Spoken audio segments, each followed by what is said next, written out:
Wilcox Capri expiring on its way out of Druids down towards Graham Hill Bend. That all looks a bit smoky and expensive as well, I'm afraid. It's an immaculately presented car, that, and it's a Cologne livery, reminiscent of the Cologne Capris, but Ian Clark going no further, as we've got then the race leaders almost together as they come into Graham Hill Bend. Here they come. John Wilcox, headlights on, right there behind him, Andrew Busby. The race has got 39 seconds to go. Are they going to squeeze one more lap out of this then as they turn into Surtees? Andrew Busby perhaps building himself up for one last chance as they come up towards the line. Half a minute, they might actually squeeze another lap out of this as John Wilcox turns his way up now through Clark Curve. He seems to be pretty good on that final bit of the lap, doesn't he? That's where he extends the advantage. Right, 18 seconds to go. They're just about going to squeeze another lap out of it, aren't they? As over the line any moment now goes John Wilcox with about 12 seconds to spare. One more lap to run. Andrew Busby was on his tail. He's now dropped back half a second away as they go up through Paddock Hill towards Druids. And as they do so, in third place is Wayne Howell, unfortunately lonely in his M3.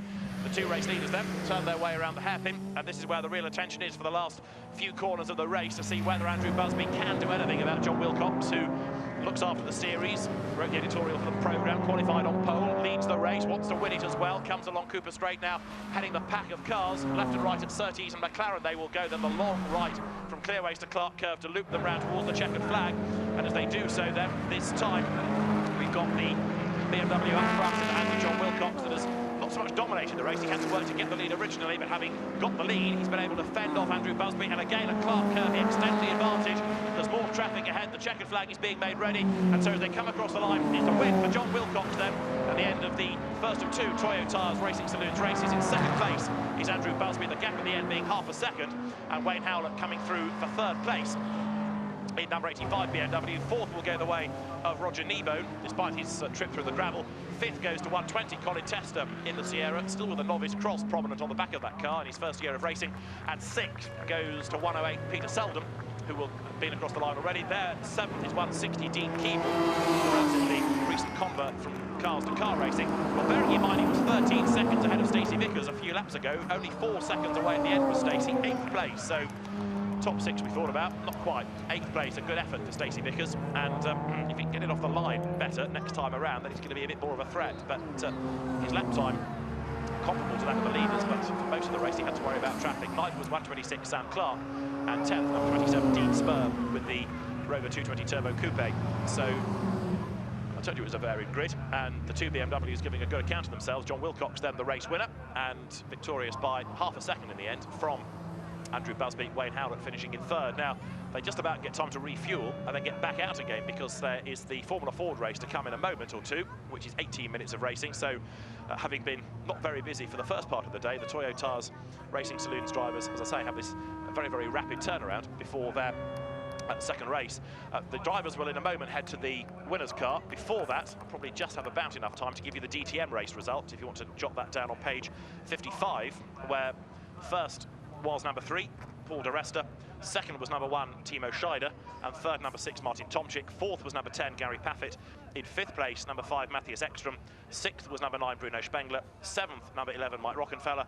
In 8th place, number 15, Oliver Jarvis. 9th was number 4, Ralf Schumacher. And 10th, number 16, Mario Engel. The winner's time was 1 hour, 10 minutes, 31.345 seconds. 1 hour, 10 minutes, 31.345 seconds. The gap at the end was 0.896 of a second, 0.896. The number of laps done was 90. The average speed was 147.706 kilometres an hour, 147.706 kmh. And the fastest lap of the race, number 3, Paul de Resta, the time 42.387 seconds, 42.387 seconds, and that was 163.833 kmh, 163.833 kilometres an hour. Catherine Legg, if you recall, at the end of the race was under investigation, and she has been penalised 30 seconds in substitution of a drive-through penalty, so Catherine ending up in 15th place in the end. So Catherine in 15th place, number 21 in the Audi. So that's the DTM result, and probably also can just about squeeze in the Formula Ford result, which is relevant to what we're going to have in a moment. Go back to page 53. First there, number 21, Joseph Newgarden. First, number 21. Second, number 2, James Cole. Third, number 7, Gary Findlay. Fourth, 88, Rogier de Witt. Fifth, number 12, Daniel Eriksson. Sixth, number 99, Chrissy Palmer. In 7th place was number 6, Ben Barker. 8th was number 28, Kieran Vernon. 9th, number 30, Josh Benson. And in 10th was 59, Felix Fischer. The winner's time there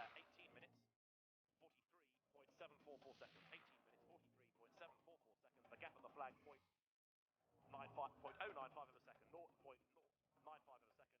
23 laps were done, an average of 142.133 kmh, 142.133 kilometres an hour. Fastest lap, number 3, Josh Hill, at 48.063 seconds, 48.063 seconds, and that was an average of 144.485 kmh, 144.485 kilometres an hour. And the cars very shortly will be brought round to the grid. But prior to that, we will have a chance to hear from our Saloons winners. So we'll be heading to the Brands Hatch winners' car with Ian Titchmarsh a moment or two's time. Yes, we're about to set off round on the winners' lap of honour, so everybody show your typical Brands Hatch support for the top 3 we have on the all BMW drivers. Doesn't matter if you drive a BMW or not, these 3 do. We'll begin with the winner, John. As David Anderson was saying during the commentary, you've written the piece in the programme, you organised this series, and now you've got to win the race as well. Well done. I think that was all part of the contract, to be honest. Oh, I see, it was all a deal, is it? Yes, so I don't know what Andrew would agree with that. We'll come to him in a minute, but very well done. You had to sort of fight your way into the lead, having not got off the line as well as Andrew did. No, he was extremely fearful that he's going to be the quickest car out there, but so I didn't know that would happen, but yeah, we'll take them as they come, eh? Okay, right, well, you've got the win, and we'll make our way up onto the podium in a minute. Would it be possible for me just to say a quick thank you to all the marshals that are here today? Fantastic support. Thank you very much. Yeah, and we're now heading down the pit straight, so everybody in the main grandstands as well to see you, and yes, we'll endorse that, as I'm sure David will later on. We'll go for another lap. No, we're going to turn sharp right here. You're so popular, guys, they want to see you twice, but maybe they will after the next race. So great to see this, the Toyo tyres support with this huge... Wade Howlett onto the... And now the big emotional moment for everybody, John Wilcox in particular, the national anthem of the winning driver.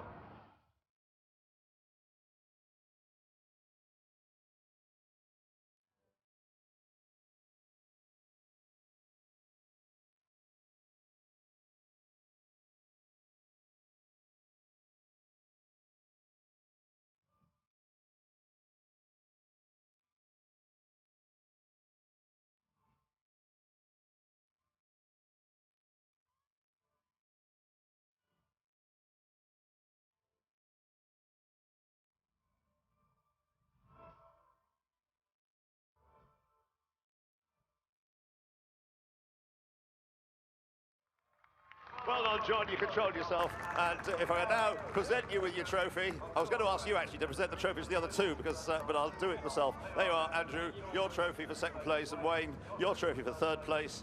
And you can pick up your own bottle of champagne, but I guess you're going to save those for later, because you've got another race to do, and your overalls won't dry out in time for that next race. So, well done, everybody. We have a photographer. Yeah, we have, yes, all 3 of you on the top of the podium. Keep there on the bottle. Come on. Yeah, there we are. Right. All 3 of you on the top of the podium. Hold your trophies up. This is international racing, this, guys. Come on. We've got the photographer. Yeah. Right. Arms out there. They're all happy. Thanks very much, guys. Off you go to the paddock, and we'll see you racing later on. So, from Toyo tyres, it's back to Formula 4, David. Yes, thanks very much, Ian. I'll just finish off the grid, and then we'll catch up on any gaps upon that grid once the cars are brought forward. I've got as far as the 7th row, where we have numbers 5 and 59, 5 being Fabio Gambarini, 59 is Felix Fischer. The 8th row, 30 and 46, 30 Josh Benson, 46 Jake Green. The 9th row, 11 and 28, 11 is Daniel Camish, 28 Kieran Vernon. The 10th row, 19 and 77, 19 Dan Dozil, 77 Antti Burri. The 11th row of the grid, 14 and 89, 14 is Zamin Jaffer, 89 is Jason Down. Row 12, 44 and 15, 44 Mark Harper, 15 Tristan Mingay, and the 13th row should be number 26, Greg Roth. And that's how they are due to line up, and as yet, they are not released from the assembly area. As I say, I think there might be 1 or 2 teams who are trying to salvage every last possible moment before they are brought across into the centre of the circuit, ready for the race because of damage sustained in through that he has alongside undoubtedly the most pristine car on the grid, the DTM lookalike of Andrew Busby, to recreate the car that Johnny Cecotto raced in the DTM in 1991, 1992. There was a hope actually for Andrew that he might be able to let Johnny look at it this weekend, because on occasions this year Johnny's son, Johnny Jr., has been racing in the Formula 3 Euro Series. It was expected that he was going to be here, but it didn't quite pan out like that. But the car is quick, it led the first race and could well be a winner this time out. 3rd on the grid, Wayne Howlett, with the E36 shape M3, one of the early versions of that shape of M3. Roger Kneebone running at 4th on the grid in the M5. And then 5th on the grid is the Sierra Cosworth in the hands of Colin Tester. 6th on the grid, Peter Selden. Peter is another stalwart BMW racer. He races in the GT Cup in a much modified M3 GTR. You've probably seen him in Brick Car as well. He's raced in the Daytona 24 Hours in the past also, and certainly gets stuck in. So though the car may not be the quickest out there, Peter, with his experience, is very, very rapid. His son, Matt, also can be found racing on occasions these days. Doesn't do as much racing as he likes. Matt races occasions in GT Cup, Dad, and it's a motor racing family in the Saloons. Ima, Peter's daughter, has also been having an involvement in the sport as a presenter for Brick Car on television in the past as well. Then you've got Stacey Vickers with the RX-7 and Sam Clark, Silverstone winner, with the Jaguar XJS as the cars now make their way towards the grid.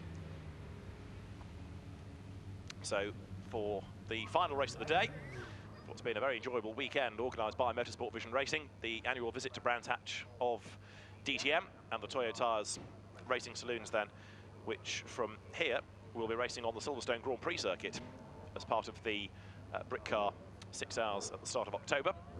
That's their final outing of the season. They come to the grid then, so what's the situation going to be for Stacey Vickers off the start? If that clutch holds together for him, then he could be a factor here. If it doesn't, it's going to be drama behind again. I think most people had a sharp intake of breath, not only Stacey, not only the drivers, but also the clerk of the course as well, when he saw what was happening in the first race when the Mazda went nowhere. So this time around, the RX-7 slots into place. It's a bit further back on the grid. 1 or 2 drivers again with the doors open there to get a bit of cool air in before the race gets underway.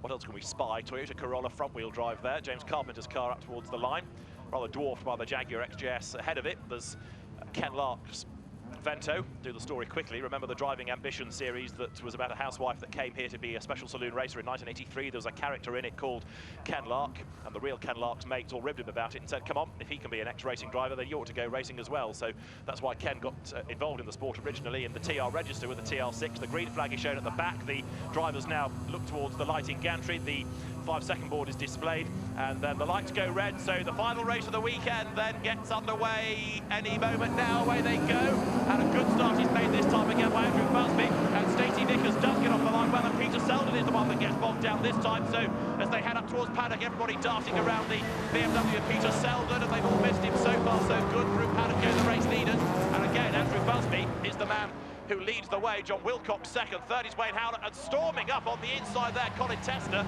in the black Sierra Cosworth. That rather forces Roger Kneebone wide going out of the corner. So we have the Sierra up into 4th place, or do we? Because Roger Kneebone fights back coming down towards Graham Hill Bend, and he goes back through on the inside, and Stacey Vickers now gets the rotary engine Mazda up alongside, and Sam Clark's levelling with him as they're almost 3 abreast there, heading in towards Surtees for the first time.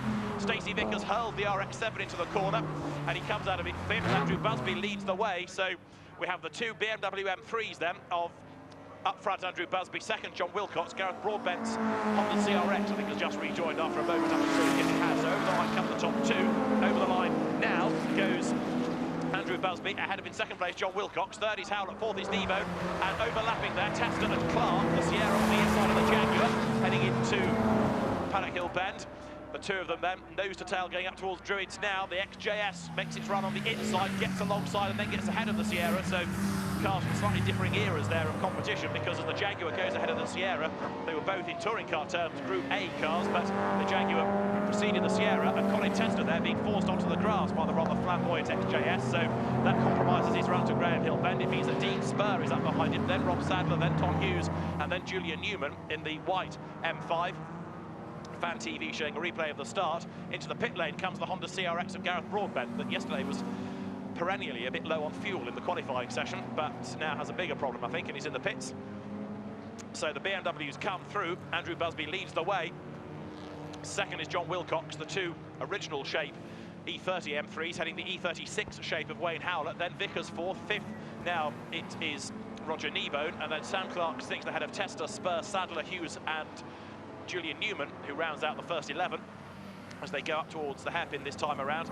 We've also got lower down the order, trying to gain a bit of ground up from near the back of the grid, of course, Tom Ibrahim in the Alfa Romeo 33. Now that car finished 19th in the first race, and it is 15th at the moment, whereas I've got a horrible feeling the Vento may be fading, and I think it's got his transponder problem again, because that's not really being variation where you might expect, but it's going fairly strongly on track. Yeah, so Ken Lark is there. It's just that the transponder that it's got seems to be inoperative, and hence the timekeeper's not aware of it at the moment, but it's certainly on the circuit. The leader comes out of Clark Curve. Andrew Busby now makes his way up over the line. John Wilcox, for the moment, not able to get near enough to make a proper move. In third place is Wayne Howlett, then fourth across the line is Stacey Vickers in the Mazda. Fifth is the Roger Nebo BMW, and then it's Sam Clark ahead of Colin Tester, who is now shaking off Dean Spur once again. Spur has got Sadler in the BMW 325, and then Don Hughes Mark 1 Golf tucked up behind him as well. And then you've got Tom Murphy, and then it is Ken Lark. So 13th is where the Vento is, really. The ex-William Black car that won the very first year of the Volkswagen Racing Cup, when it was far more of a clubby series than it has become now. And Stacey Vickers there sideways coming out of Graham Hill Bend, but Stacey Vickers now is right on the tail of Wayne Howlett. So going up towards McLaren this time, the RX-7 on the tail of the blue BMW. Wayne being able to fend off the sideways Stacey for the moment. The gap between the top two, I would suggest, might have come down a little bit this time, because John Wilcox looks a bit nearer to the back of Andrew Busby, who goes past the pits now. Second is Wilcox, and then third is Wayne Howlett and Stacey Vickers together, but Wayne Howlett really knows how to defend there, moves right across on Stacey Vickers, who gets sideways again going into paddock. There isn't a line that he's not used, I think, at given corners yet. Stacey Vickers using all of the road there to try to get himself up past the BMW M3 ahead of him.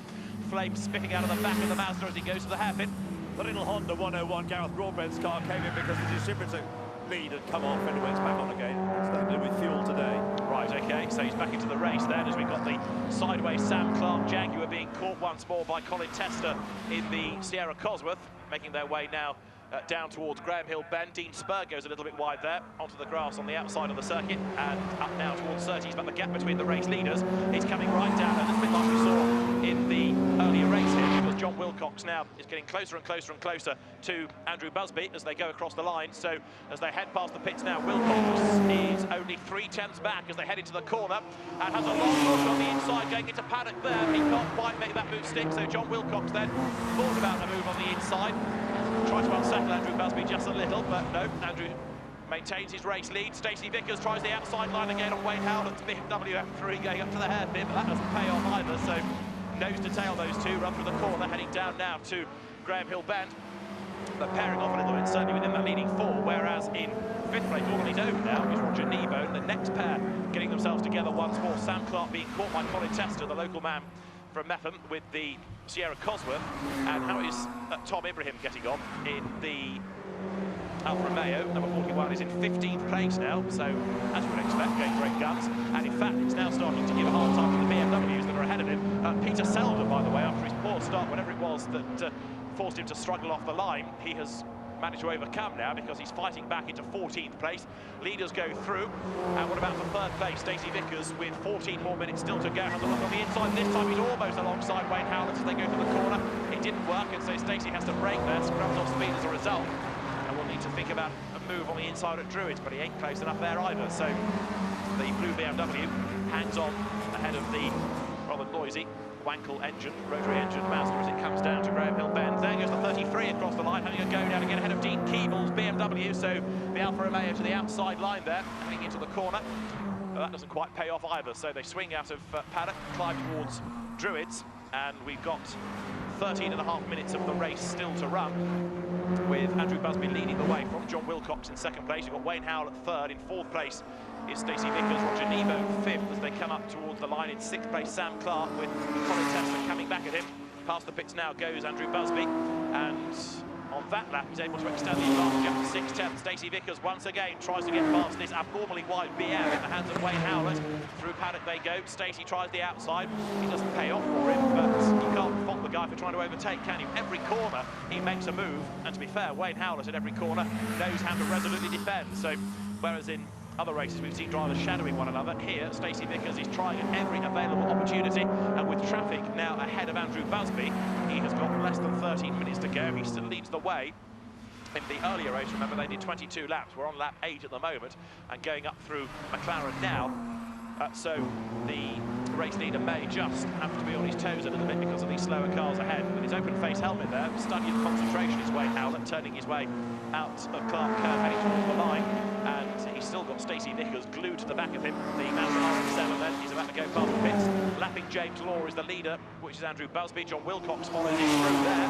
0.6 of a second between them, and Stacey Vickers right alongside Wayne Howlett. They're almost leaning on him, going into paddock, but Wayne is the great defender in all of this, isn't he? And he manages to hang on to the place for another corner. Gareth Broadbent bounces the CRX wide over the curbs at Graham Hill Bend, and Druids, meantime, Stacey Vickers still trying to dislodge Wayne Howlett, but to no avail. The gap between the top two, between Busby and Wilcox, still hovering about half a second as they come out of Graham Hill Bend. Vickers locks up as he again comes to Graham Hill Bend. No, that didn't work for him, so he looked to the inside, rather outbraked himself, almost ran out of road on the exit of the corner, and the leaders now turn their way up through McLaren, heading into the right-hander of Clark Curve, and as they head towards the end of this lap, which is going to be the end of lap 9, 11.5 minutes to go, 22 laps from what we're anticipating, and Sam Clark in the Jaguar XJS there, still home to fend on Colin Tester as they come across the line. Now Stacey Vickers has lost ground on that lap, so Wayne Howlett this time doesn't have to worry about defending too much. Goes through, turning his way into paddock this time, being able to claim his own line rather than to defend the place. The little Renault 5 Turbo, Oliver Davis as well, a car at the back of the grid, making its way along Goodman Straight as the car there, number 70 of Julian Newman, goes through. He is in 11th place now, also a bit lonely. Neither of the M5s have got much company, whereas most other drivers have got